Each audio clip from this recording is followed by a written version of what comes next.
بسم اللہ الرحمن الرحیم۔ السلام علیکم ورحمۃ اللہ وبرکاتہ۔ برادران اسلام، الکرم آفیشل کے پلیٹ فارم سے ایک اور نئی ویڈیو کے ساتھ حاضر ہوں۔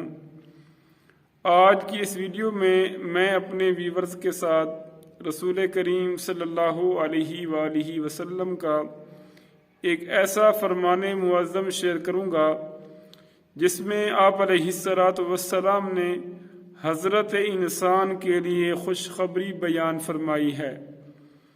تو حضرت سیدنا ابو امامہ رضی اللہ تعالیٰ عنہ روایت کرتے ہیں کہ رسول اللہ صلی اللہ علیہ وآلہ وسلم نے ارشاد فرمایا کہ اس شخص کے لیے، اس آدمی کے لیے خوشخبری ہے جس نے مجھے دیکھا اور مجھ پر ایمان لے آیا، جبکہ ایک ایسا شخص ہے جس نے مجھے دیکھا نہیں، یعنی بن دیکھے مجھ پر ایمان لے آیا، اس کے لیے 7 خوشخبریاں ہیں۔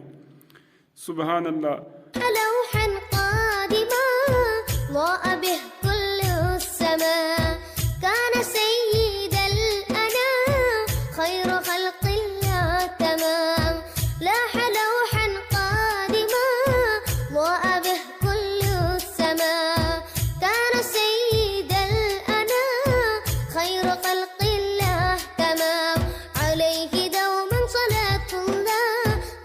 اس حدیث مبارکہ سے یہ ثابت ہوتا ہے کہ جو حضور نبی کریم صلی اللہ علیہ وآلہ وسلم کو دیکھ کر ایمان لے آیا، اس کے لیے ایک خوشخبری ہے، جو بن دیکھے ایمان لے آیا اس کے لیے 7 خوشخبریاں ہیں۔